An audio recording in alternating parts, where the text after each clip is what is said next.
le mariage et les conférences. Veuillez contacter notre direction commerciale au plus 243 80. Si vous êtes à l'étranger, nous sommes à Kinshasa. Messieurs et dames, bienvenue dans cet entretien exclusif, édition spéciale formant émission sociopolitique. Nous sommes avec monsieur John Imbele, analyste politique indépendant. Nous sommes avec lui, nous allons décortiquer toute l'actualité de l'ère politique. On sait que l'actualité était basée récemment sur la sortie médiatique du chef de l'État. Mais avec le temps, l'actualité s'est approfondie. Actuellement, nous sommes avec la polémique qui tourne autour de la Chambre haute du Parlement du Sénat. Le bureau définitif est enfin stable. On connaît actuellement le président de l'Assemblée, c'est Sam Alokone. C'était le choix du chef. Batchouko a fait son retour. Et puis, le poste qui devrait revenir à l'opposition. On avait vu Salomon Kalonda s'opposer, mais malheureusement, c'est Jean-Claude Bayende qui a obtenu avec 52 voix. Est-ce que Jean-Claude Bayende est un vrai opposant? Est-ce que ce qui s'est passé au Sénat, à la Chambre haute du Parlement, c'est la bonne élection? Monsieur John Imbele, bonjour et bienvenue. Bonjour, merci Monsieur Arcel pour l'invitation.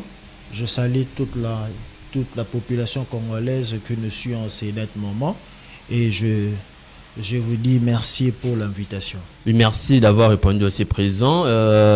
C'est quoi vos impressions puisque c'est la première fois que nous vous recevons ici? Le cadre est très magnifique. J'apprécie le décor à laquelle nous sommes.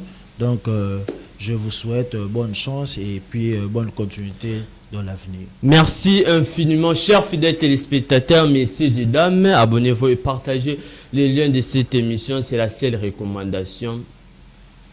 Il faut que l'acte soit signalamatique. Nous vous offrons les belles exclusivités. Puis en retour, vous vous abonnez, vous partagez le lien de l'émission afin de nous aider à faire une large diffusion. Monsieur Jean-Claude Bayende et monsieur John Imbele, c'est quoi votre lecture par rapport à ce qui s'est passé avant-hier à la Chambre haute du Parlement qui est le Sénat? C'était la seule institution qu'on attendait, le bureau définitif. Actuellement, le bureau est enfin stable. Est-ce que le Sénat a le bureau qu'on s'entendait vraiment?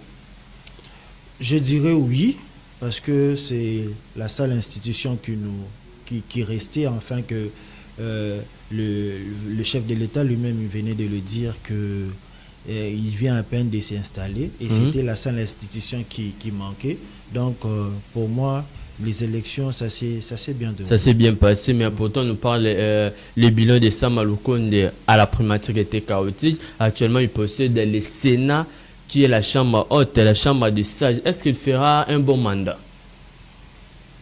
Nous allons tous le voir, nous allons constater, mais moi je dirais ce n'est pas que les gens disent que Sam Alokone avait un mauvais bilan, mais c'est l'ensemble de la population congolaise qui constate que à la tête, depuis qu'il était Premier ministre jusqu'à ce jour, Sam ne nous a rien apporté, il nous a rien donné, et surtout que aujourd'hui le programme des 145 territoires qu'il a dit piloter, ça n'a pas produit ses effets, tandis que dans d'autres provinces, on n'a pas encore construit. Je prends même ma province de la Tchapa.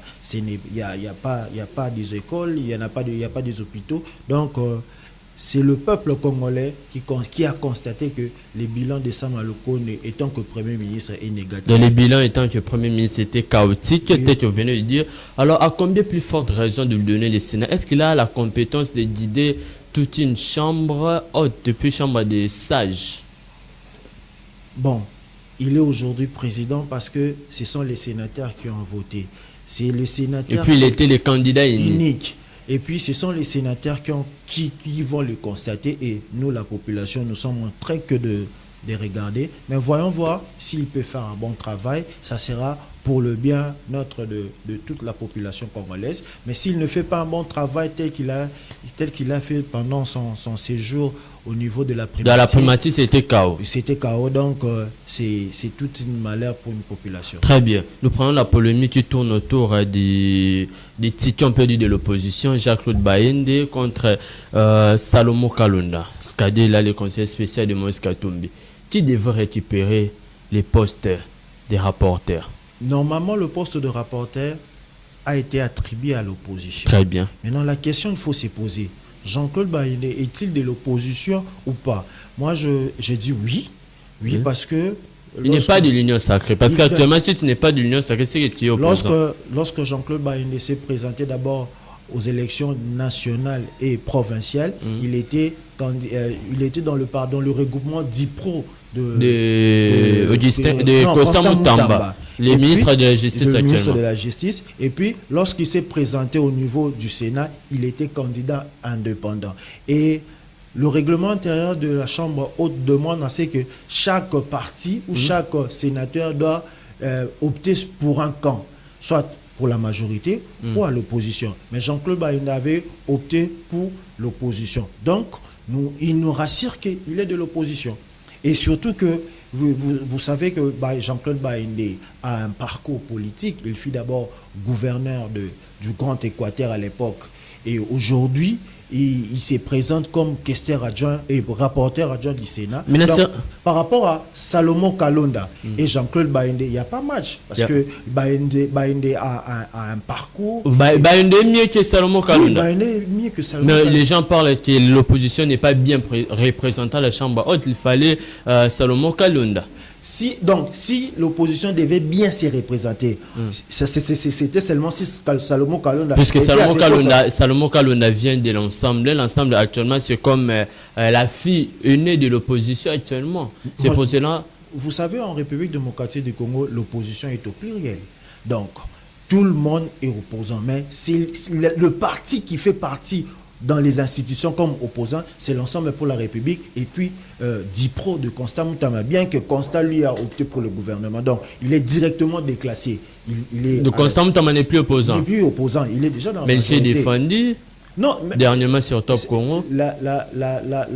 Bon, je n'ai pas suivi l'émission, mais la loi précise bien que si vous n'êtes pas dans le gouvernement, vous êtes opposant. Mais lorsque vous êtes dans le gouvernement, vous êtes opposant. Donc Constant Moutamba n'est plus opposant. Il est dans le gouvernement, donc il fait partie de l'Union sacrée. Mais Jean-Claude Baïndé, au niveau du Sénat, il est indépendant. Donc, vous bannissez la polémique sur Jean-Claude. Donc, je balaye ça. Donc, Jean-Claude Baïndé, il est de l'opposition et il mérite ce poste.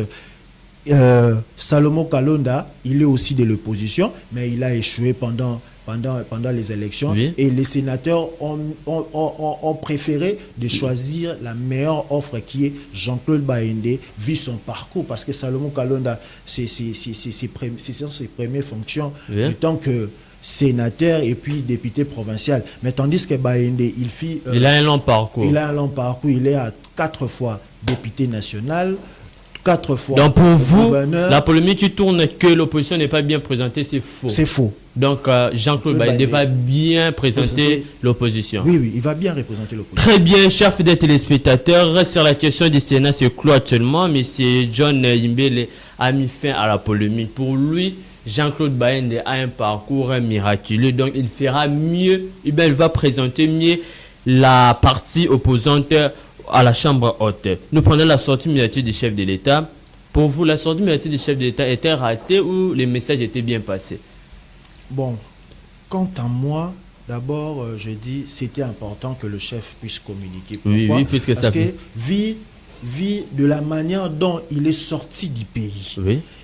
Et puis, il faut savoir que nos services de renseignement ou les personnes qui travaillent au niveau de l'aéroport de Kinshasa divulguent des informations comme ça. Et un journaliste a dû recevoir cette information pour le faire passer que les chefs étaient à un niveau incroyable. Et ça suscitait beaucoup de polémiques. C'était une bonne communication de communiquer à la masse que les chefs étaient malades. Non, ce n'était pas bon. Voilà pourquoi le service de la communication du chef de l'État ont jugé bon de faire un communiqué officiel pour alerter et puis apaiser la population. Et c'était important lorsque le chef s'est rétabli, il puisse communiquer.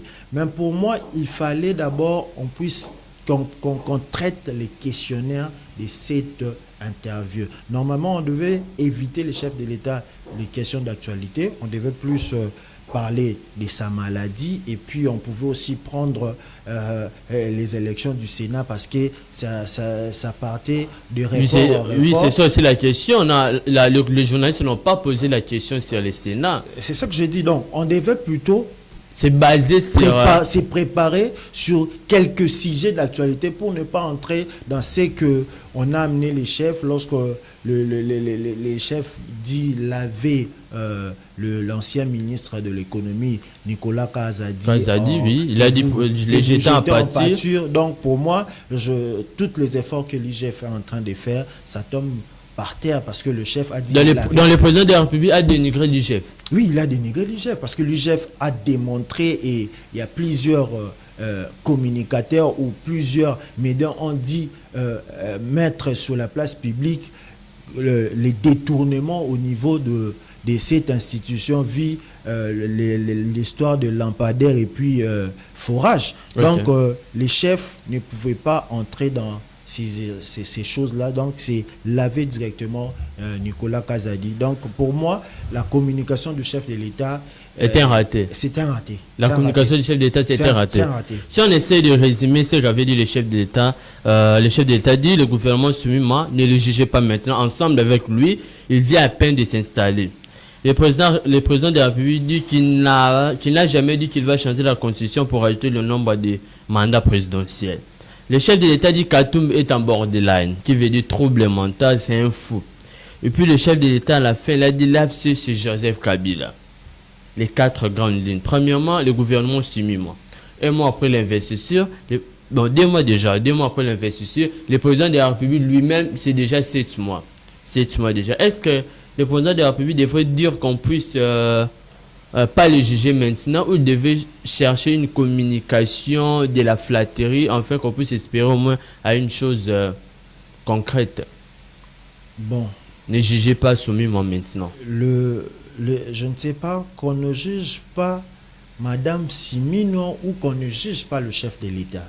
C'est là où lui et son gouvernement. Si lui et son gouvernement, le président a fait déjà 6 ans à la tête du pays. Il a oublié tous les espoirs de son mandat passé. C'est que le chef a oublié son mandat passé, alors que pendant les élections, parce que moi j'ai bâti campagne, bien que je me présente comme indépendant, mais j'ai bâti campagne pour le président de la République, lorsque nous avons demandé à la population de conserver les acquis. Mais quels sont ces acquis qu'on a conservés si aujourd'hui le chef s'est permis de dire que qu'on ne les juge pas maintenant? Donc le chef oublie son premier mandat. Apparemment le chef de l'État était vraiment en convalescence. C'est ce que je dis, les services du chef de l'État devaient traiter les questionnaires de cette interview. C'est là où c'est un raté et que les chefs ne s'est pas contenu dans tout ce qu'il a pu dire. Parce que le chef de l'État, ça fait déjà 6 ans qu'il est au sommet de l'État et quelques mois.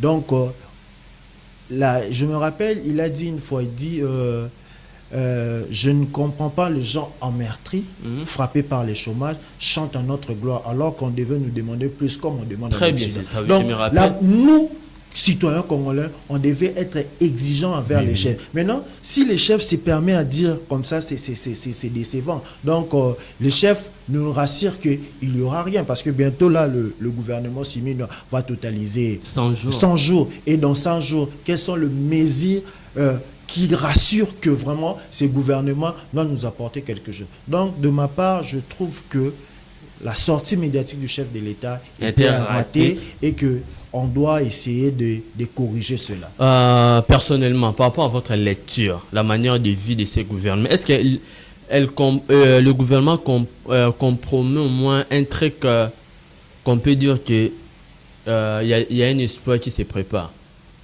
Mon frère, je dirais sincèrement, ce gouvernement ne rassure pas. Le gouvernement ne rassure pas. Mais il y a des têtes hautes dans le gouvernement. L'économie nationale est entre les mains d'un professeur des universités, professeur de l'économie nationale. Mais vous parlez ici, le gouvernement ne rassure rien. Depuis qu'il est là, quelles sont les mesures à laquelle ce professeur a dû prendre pour notre économie? J'avais vu récemment.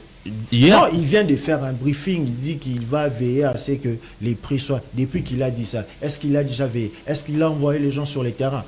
Vous savez, je peux même paraphraser notre aîné Israël Moutombo qui dit à chaque fois le gouvernement dit nous avons pris des mesures, mais quels sont ces habits qu'on est en train de nous coudre. Le gouvernement de couturier. Pourquoi ils prennent toujours des mesures, mais oui, c'est habit-là qu'on doit porter maintenant par rapport aux mesures qu'ils ont prises. Donc, je dirais, on n'attend rien de ces gouvernements. On n'attend rien. Ils vont rien faire pour la population congolaise. Donc, on n'attend rien. Mais plutôt, je demande à la population congolaise d'être plus exigeants, de réclamer, qu'on ne les pousse pas, qu'ils se réclament eux-mêmes, qu'on ne les pousse pas, parce qu'aujourd'hui, il n'y a pas d'eau, il n'y a pas d'électricité, il n'y a rien, le courant, le transport. Et dans plusieurs provinces, rien ne va, et surtout que le programme de développement de 145 territoires ça se montre plus, il n'y a pas de l'argent. Donc, le gouvernement siminois, je ne suis pas vraiment convaincu qu'il peut. Tu n'es pas convaincu, gouvernement semi-moi. Le président de la République a dit que Katoum est en borderline. Borderline, trouble mental, c'est un fou. Est-ce que c'est mal poli de traiter son opposant un fou, un trouble mental? Parce que lui-même était de l'opposition. Du coup, actuellement, il détient le pouvoir, mais il traite ses opposants de troubles mentaux.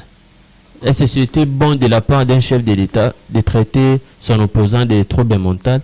Bon, s'il faut un peu analyser sur l'interview, lorsque le président parlait, Moïse Katoumi est borderline, donc il est en train de montrer que quelqu'un qui est zigzag. Au moins, s'il disait qu'il est borderline en touchant la tête, c'est en ces moments... Donc pour vous, les signes de main... Les signes de main nous montrent assez que c'est une personne qui n'est pas droit, qui n'est pas correct, qui n'est pas précis. Donc il n'a pas dit qu'il est fou. Mais il n'a pas dit qu'il est fou. Donc il n'est pas stable, on peut dire. Il n'est pas stable. Tantôt, il est opposant, tantôt, il est au pouvoir. C'est dans ce sens-là. Mais s'il touche au moins la tête, c'est en ces moments-là qu'on... Donc c'est pas mal poli. Non, ce n'est pas mal poli. C'est juste que quelqu'un qui est un nyoka, comme on dit.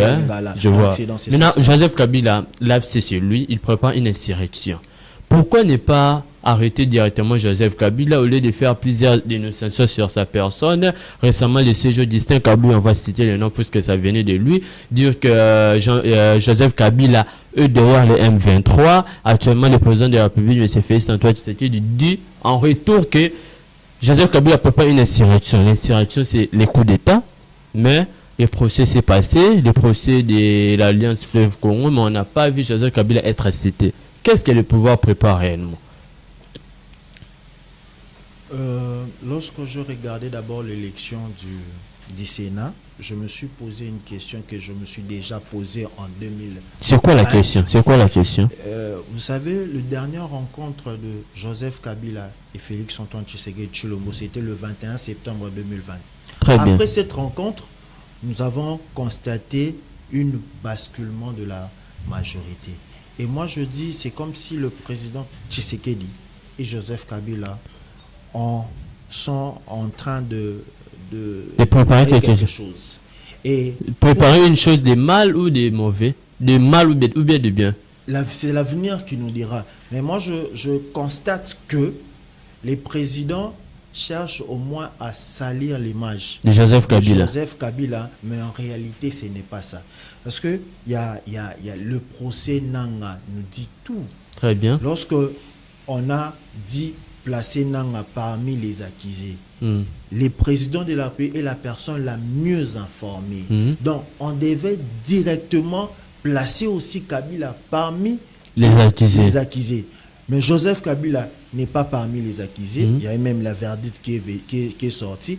Et Joseph n'est pas à l'intérieur. Et le chef nous dit que Joseph Kabila est en train de préparer une insurrection. Donc le chef devait nous donner des preuves. Il devait nous expliquer convenablement. Voilà la raison pour laquelle on dit que... Quand Kabila réagit, il a dit le chef de l'État propage les faux bruits, la diffamation, imputation dommageable. Bon, moi je n'irai pas dans cet angle-là, mais le président est mieux informé. Il doit mettre à la place publique les informations que il a en sa possession, que Joseph Kabila est en train de préparer une insurrection. C'est ça. Très bien. En gros, on prend juste le procès Nanga. Nanga est ici au Congo, mais le ministre de la Justice, Edgar Sokosam, m'a dit de lancer un arrêt international.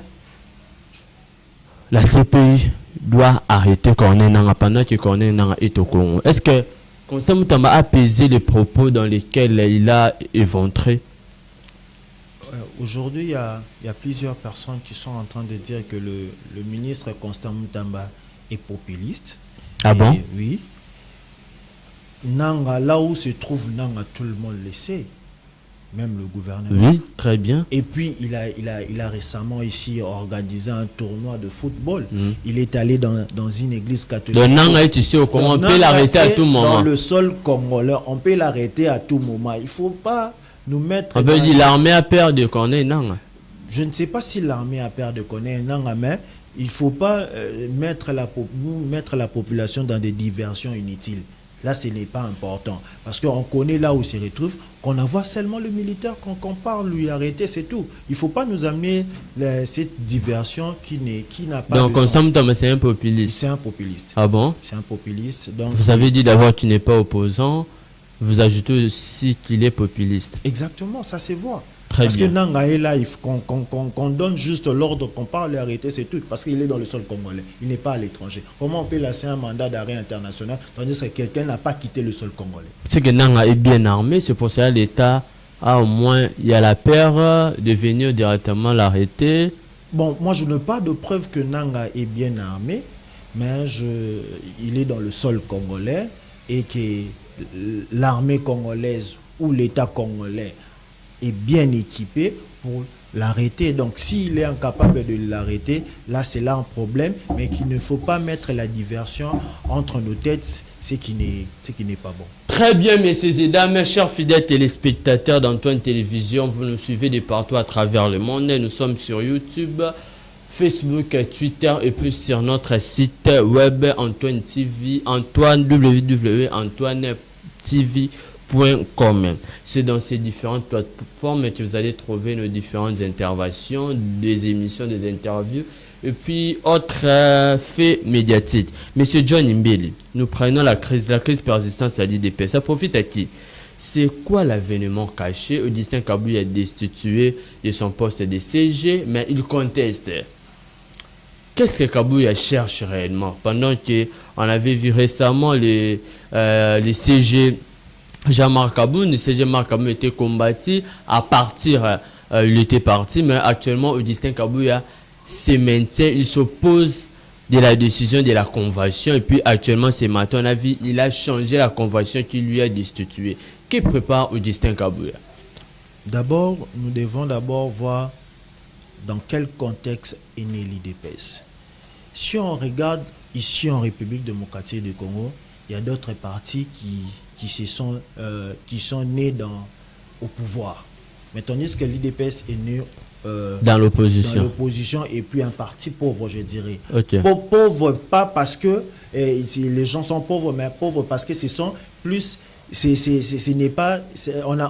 n'a pas été créé au sein du pouvoir. C'est dans ce sens-là. Donc, l'IDPS est né dans l'opposition et surtout qu'un parti pauvre et que dans leur motivation vis-à-vis du militant du parti, nous devons lutter pour conquérir le pouvoir. Donc on a le pouvoir, nous allons travailler pour la population et vous aurez peut-être des postes.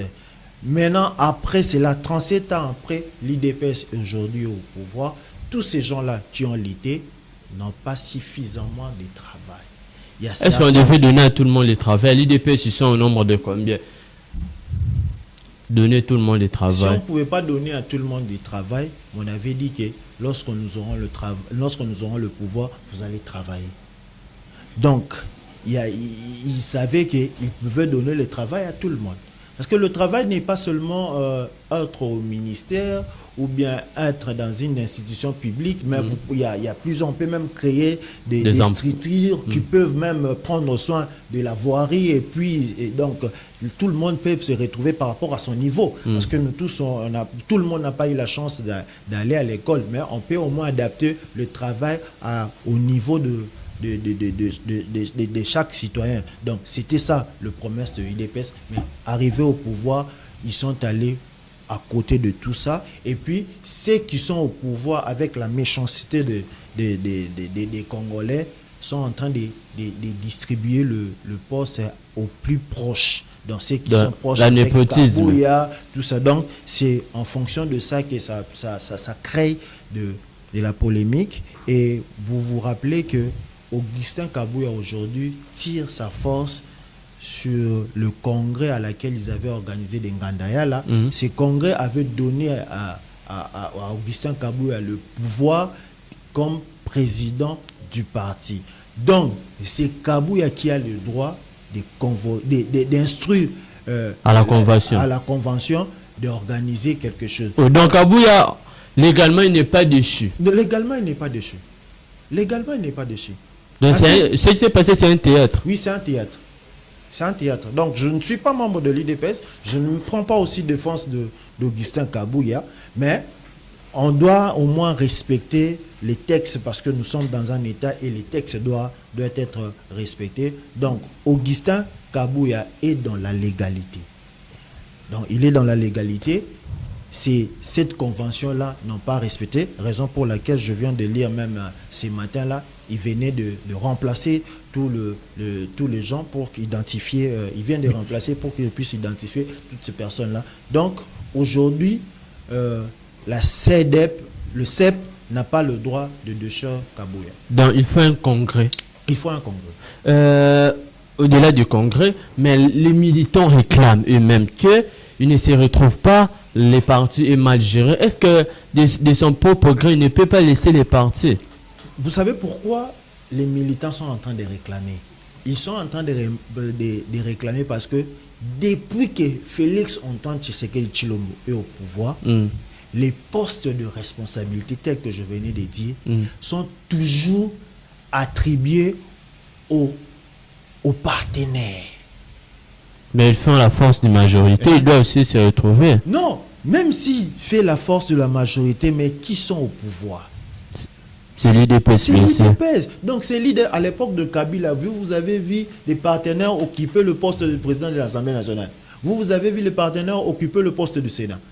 Non, c'était toujours PPRD. le PPRD. Donc c'est ça que l'IDPS, il faut que l'IDPS soit partout. Primature, Assemblée nationale. C'est ce que la base réclame. Parce que dans l'air. Mais l'IDPS est à l'Assemblée, premier président de l'Assemblée nationale. Il ne voulait pas ça. Il voulait de la présidence.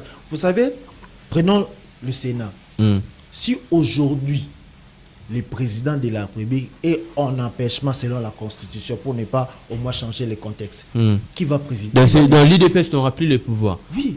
C'est de ça que la base réclame. Actuellement, si le chef d'État passe sur constitutionnel, si le chef d'État est en empêchement, soit il est malade, soit il y a un décès, c'est Sama Lukonde qui sera le président. Et puis Sama Lukonde n'est pas de l'UDPS. C'est ça qui énerve la base de l'UDPS. C'est ça qui énerve. Donc, au moins, la base a raison. Mais ils doivent savoir qu'ils n'ont pas milité seuls. Les partenaires ont accompagné le chef de l'État et le chef lui-même a constaté que les partenaires ont contribué. Voilà pourquoi il a... L'IDPS est en train de perdre le pouvoir. Selon eux, pas moi. Selon sa base. Selon sa base, l'IDPS est en train de perdre le pouvoir. Est-ce que l'IDPS actuellement reflète les partis au pouvoir? Si on peut citer les partis qui ont été au pouvoir actuellement, quel est le bon parti qui a fait la bonne gouvernance, au moins interne et puis externe? Est-ce que l'IDPS est parmi? Vous parlez de la bonne gouvernance au sein du parti? Au sein du parti. Au sein du parti, je peux dire le PPRD. Le PPRD de Joseph Kabila. Le PPRD de Joseph Kabila, mais en regardant l'IDPS, non. Mais il faut comprendre, je l'ai dit au début, que l'IDPS est créé. La plupart des partis politiques ont été créés au pouvoir. Mais l'IDPS a été créé à la pauvreté. Donc, on a dit ramasser les gens. Donc, c'est normal qu'on puisse assister à ça. Parce que tellement qu'ils étaient pauvres, comme on est au pouvoir, nous devons avoir du travail. Lorsqu'on n'a pas de travail, et ils sont en train de constater que le pouvoir est en train de partir. Prenons avec l'exemple que nous avons donné de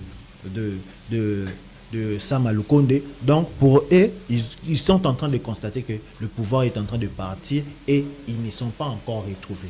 C'est ça le problème. Très bien, monsieur John Imbele. La gouvernance provinciale, le gouvernement provincial de Kinshasa, plusieurs routes plusieurs routes des Arrois, actuellement dans la ville province de Kinshasa. Daniel Bumba, illégalité trouvée lors de la constitution de son premier gouvernement. Les ministres de l'Intérieur, Jacquemain Chabani, les a convoqués pour enfin changer le gouvernement. Son ami Kiabou a changé, mais chez lui, ça semblait bloqué. Jusqu'après, il nous a dévoilé son gouvernement. C'est quoi votre lecture? Est-ce que Daniel Bumba promet un avenir meilleur au sein de la ville-province de Kinshasa? Bon, au début, et surtout pendant ces lacs temps que son gouvernement n'était pas encore mis en place, on constatait que il est en train de dormir, et surtout que si vous regardez son apparence, ça se montre toujours comme si quelqu'un est en train de s'ennuler. Mais depuis qu'il a publié son gouvernement et puis investi par l'Assemblée provinciale, ce que je constatais, c'est seulement son ministre de Travail qui est notre camarade. Moi, je ne le soutiens pas parce que sinon il fut notre camarade communicateur qu'on a milité ensemble, mais qui, lui, est au terrain, il est en train Dans son gouvernement, c'est le ministre du Travail qui...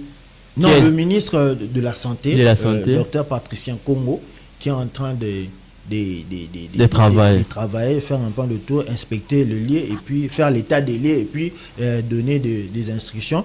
Mais quant à lui seul, il venait de lancer tard dans la soirée une opération coup de poing. Mais la ville n'est pas seulement sale. La ville a des problèmes énormes. On voit l'insécurité, le transport, tout ça. Donc, pour moi, jusque-là, Daniel Bumba ne rassure pas. Daniel Bumba ne rassure pas. Jusque-là, Daniel Bumba ne rassure pas. Et surtout, si je vais entrer au moins dans la polémique, je ne vais pas. Pendant qu'il a publié son gouvernement, il a manqué des ministères clés là. C'est quoi? Le ministère de l'urbanisme et l'habitat, il n'y en a pas. Et comment on peut... Mais il voulait s'adapter par rapport au test. Vous voulez qu'il puisse mettre combien de ministères? Non, s'il devait ces martelots ou s'adapter par rapport au texte, il devait au moins scinder le ministère. Important. Oui, c'est ce qu'il devait faire, mais ce n'est pas ce qu'il a fait. Mais nous regardons, nous l'accordons un peu de chance. Mais s'il nous prouve le contraire, ça sera... Pour vous, l'échec est déjà prémédité? Oui, c'est l'échec est déjà prémédité. Très bien, M. John Imbele, nous sommes pratiquement à la fin. Daniel Bumba nous a dit qu'il siège actuellement à Hilton Hotel où par jour, la chambre c'est près de 2 000 $. Est-ce vrai? Bon, c'est vrai ou c'est faux, je ne maîtrise pas. Mais si c'est vrai, je dirais... parce que dans son programme, il a dit que le gouvernement provincial n'a pas de bâtiment. Et je me demande ce que Kimbuta a construit et c'est que... Daniel Bumba a laissé. Non, c'est que Kimbuta a construit et puis c'est le même bâtiment que Ngobila a travaillé avec et Ngobila a laissé. Mais s'il dit que le gouvernement provincial n'a pas de bâtiment... Il veut que les bâtiments soient lix, comme il veut changer la ville de Kinshasa. Mais le bâtiment là est lix, si vous pouvez... Non, on nous a montré les images. C'est une manière de... Ouais, il y a beaucoup de gens qui ont crié pendant sa campagne que Daniel Bumba était un cambiste. Daniel Bumba est cambiste. Surtout que son coulissier, on le connaît bien. Il dit Yeli. Donc, peut-être c'est une façon pour lui de s'enrichir ou bien de récupérer. Non, Daniel Bumba, c'est un bon gouverneur. Il ne prouve pas. Il doit nous prouver. Mais il vient à peine de commencer. Il vient à peine de commencer. Là, il a déjà fait combien de mois déjà?